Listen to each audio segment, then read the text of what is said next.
Hello guys, welcome back with the another video on the chapter economic reforms. आज हम लोग अपने chapter का लास्ट टॉपिक डिस्कस करेंगे जो कि है हमारा merit and demerit of LPG policy. या फिर ये कह रहे हैं कि जो भी हमारी इकोनॉमिक पॉलिसी बनाई गई, जो हमने पूरा चैप्टर अभी तक हमने पढ़ा है, ये जो पूरी इकोनॉमिक पॉलिसी थी ये हमारी कंट्री के लिए अच्छी थी या बुरी थी, इसका फायदा हुआ या नुकसान हुआ। तो बहुत छोटा सा क्लास होगी, बहुत छोटा सा टॉपिक है और बहुत शॉर्ट वीडियो हमारी होगी ये। सबसे पहले डिस्कस कर लेते हैं इसके फायदे क्या हुए हमारे। सबसे पहला फायदा है हमारा वाइब्रेंट इकोनॉमी। वाइब्रेंट का मतलब होता है थोड़ा सा जो बहुत स्लाइटली ग्रो करना, मतलब बहुत धीमे धीमे ग्रोथ जो होती है, बहुत स्लो ग्रोथ जो होती है, स्लो ग्रोथ को हम लोग बोलते हैं वाइब्रेंट, या स्लो जो चीजें ग्रो करती हैं उनको वाइब्रेंट बोला जाता है। तो वाइब्रेंट इकोनॉमी का मतलब हो गया कि हमारी जो इकोनॉमी है वो ग्रो तो कर रही थी लेकिन बहुत स्लोली ग्रोथ कर रही थी। क्यों? इंडस्ट्री उस टाइम पे बस एस्टैब्लिश्ड हो रही नहीं, तो इंडस्ट्रियल सेक्टर ग्रो कर रहा था, एग्रीकल्चर सेक्टर ग्रो कर रहा था, सर्विस सेक्टर ग्रो कर रहा था, तीनों ही ग्रो कर रहे थे। बट तीनों में अभी इतना अच्छा कोऑर्डिनेशन एस्टैब्लिश नहीं हो पाया था, तीनों के पास इतने फाइनेंशियल रिसोर्सेज अवेलेबल नहीं थे कि वो सफिशिएंट अमाउंट में ग्रो कर पाए, जिस वजह से हमारी इकोनॉमी की ग्रोथ तो थी बट बहुत ही slow. Second, stimulate to the industrial production. Stimulate का मतलब होता है रैपिड इंक्रीज या क्विक इंक्रीज। तो इंडस्ट्री सेटअप होने से हमारा जो इंडस्ट्रियल प्रोडक्शन था वो बहुत तेजी से इंक्रीज हो रहा था, यानी हमारी इकोनॉमी भी ग्रो कर रही थी, इंडस्ट्रियल प्रोडक्शन भी इंक्रीज हो रहा था। नेक्स्ट, अच्छा one physical deficit. Physical deficit का मतलब यहाँ पे क्या हो गया कि यहाँ पे हमारे जो एक्सपेंडिचर थे वो ज्यादा थे और जो रेवेन्यू था वो कम था, यानी expenditure is more than revenue, then it is known as a physical deficit. तो अब गवर्नमेंट ने क्या किया था, हमारी फिजिकल डेफिसिट पे चेक करने लगी कि अगर हमारे खर्चे ज्यादा हो रहे थे तो या तो वो इनकम बढ़ाने की सोचती थी या खर्चे कम करने के बारे में सोचती थी। क्योंकि अगर खर्चे ज्यादा हो रहे हैं, हम कमा 100 रुपए रहे हैं, खर्चा 110 कर रहे हैं, तो बैलेंस कैसे आ सकते हैं? या तो उस 10 रुपए के खर्चे को कम कर दो और या तो 10 रुपए से इनकम बढ़ा लो। तो गवर्नमेंट अब फिजिकल डेफिसिट भी चेक कर रही थी कि कहीं ऐसा तो नहीं कि हम खर्चे ज्यादा कर रहे हैं, या कहीं ऐसा तो नहीं कि हम लोन लेके खर्चे कर रहे हैं। तो उन चीजों को भी गवर्नमेंट ने अब चेक करना शुरू कर दिया था। Check on inflation. इन्फ्लेशन पे भी कंट्रोल हो गया था कि बहुत ज्यादा इन्फ्लेशन नहीं हो रही थी। क्यों? क्योंकि गवर्नमेंट ने प्राइवेटाइजेशन प्रमोट तो किया था बट साथ में वो सोशल वेलफेयर के लिए पब्लिक सेक्टर को भी साथ में लेके चल रही थी, यानी अब हमारी इकोनॉमी जो थी वो मिक्स इकोनॉमी पे वर्क कर रही थी। Private as well as public दोनों ही सेक्टर थे। तो प्राइवेट सेक्टर प्रॉफिट के लिए काम कर रहा था और पब्लिक सेक्टर सोशल वेलफेयर के लिए काम कर रहा था। तो प्राइसेस बढ़ते तो थे but due to the government एक मैक्सिमम प्राइस सेट कर दिए गए थे, जिसको हम लोग मैक्सिमम रिटेल प्राइस यानी कि एमआरपी बोलते हैं। एमआरपी गवर्नमेंट ने सेट कर दिया था कि इससे ज्यादा का आप नहीं बेच सकते। तो इन्फ्लेशन पे भी कंट्रोल रख दिया था। कंज्यूमर सोवरेनिटी, यानी कंज्यूमर जो है वो मार्केट का किंग बन चुका था कि अब मतलब न्यू इकोनॉमिक पॉलिसी के बाद मार्केट में जो भी चीजें आती थी वो कंज्यूमर को ध्यान में रख के आती कि कंज्यूमर जैसा चाहेगा वैसे प्रोडक्ट होंगे, कंज्यूमर जिस तरीके से चाहेगा उस तरीके के प्रोडक्ट, या जो भी कंज्यूमर को नीड होगी उसके अकॉर्डिंग हमारे प्रोडक्ट डिजाइन किए जाएंगे। Next, a substantial increase in the foreign exchange reserve. अब हमारा फॉरेन एक्सचेंज रिजर्व भी बढ़ रहा था। क्यों?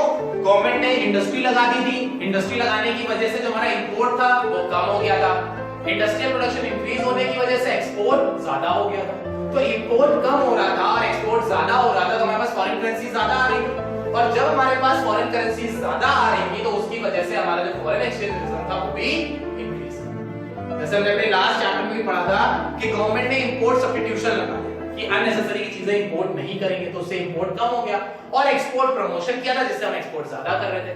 तो इंपोर्ट कम करके और एक्सपोर्ट ज्यादा करके अनफॉर्चुनेटली हम लोग क्या कर रहे थे, यहाँ पे हम लोग ग्रोथ दिखा रहे थे और हमारी फॉरेन एक्सचेंज रिजर्व को मेंटेन कर रहे थे। नेक्स्ट फायदा, प्राइवेट फॉरेन इन्वेस्टमेंट हमारी बहुत इंक्रीज हो गई थी, यानी कि प्राइवेट सेक्टर बहुत इन्वेस्टमेंट कर रहा था, फॉरेन कंट्रीज हमारे यहाँ की इन्वेस्टमेंट करने लग गई थी। ठीक है, इंडिया जो है वो इकोनॉमिक पावर के रूप में जनरेट होता है, यानी कि बहुत सारी कंट्रीज ऐसी थी जो इंडिया में बिजनेस करना चाहती थी, क्योंकि इंडिया के पास रिसोर्सेज भी थे, पॉपुलेशन भी थी, ह्यूमन रिसोर्स भी अवेलेबल था, फाइनेंशियल रिसोर्स भी था, इंफ्रास्ट्रक्चर भी था। तो इंडिया जो है वो हमारे लिए एज ए इकोनॉमिक पावर के तौर पे जनरेट कर रहा था। क्यों? क्योंकि हमारे यहाँ गवर्नमेंट ने हर तरह की फ्रीडम लोगों को दे रखी थी। और last, a shift from monopoly market तक पहले जो हमारे सिर्फ मोनोपोली मार्केट थी कि या तो सिर्फ पब्लिक था या तो सिर्फ प्राइवेट थी, बट आफ्टर द एफडीआई या आफ्टर द ग्लोबलाइजेशन अब हमारे यहाँ फॉरेन ब्रांड्स भी आ रहे थे, जिसकी वजह से हमारी मोनोपोली मार्केट खत्म हो चुकी थी और एक कॉम्पिटिटिव मार्केट एस्टैब्लिश।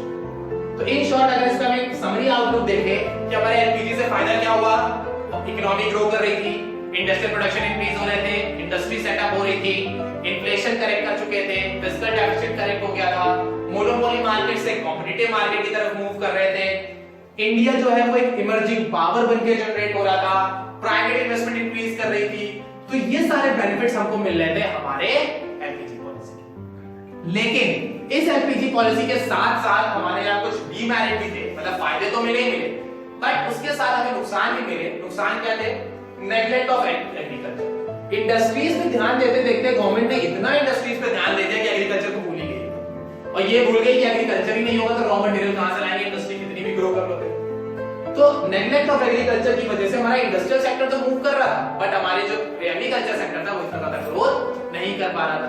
तो इसी लॉपसाइडेड ग्रोथ की वजह से या अनबैलेंस ग्रोथ की वजह से हमारी इकोनॉमी कैसी थी? वाइब्रेंट नेचर की, ग्रो तो कर रही थी लेकिन स्लोली ग्रो कर रही थी। Next, urban concentration of the growth process. हम लोग अर्बन सेक्टर की तरफ मूव करने लगे, मतलब पहले तो रूरल एरियाज में थे, रूरल सेक्टर पे ध्यान दे रहे थे, लेकिन अब हम लोग अर्बन सेक्टर पे ध्यान देने की जगह मतलब अलग ही लेवल पे जा रहे हैं। मतलब यहाँ पे कि urban concentration of the growth process, urban sector की तरफ हम इसका ध्यान ही नहीं दे रहे। क्यों नहीं दे रहे? इंडस्ट्री लगाओ और गांव में लगाओ, शहर में लगाओगे लाइसेंस लेंगे, शहर में लगाओगे पैसा ज्यादा लेंगे, शहर में लगाओगे टैक्सेस ज्यादा लेंगे।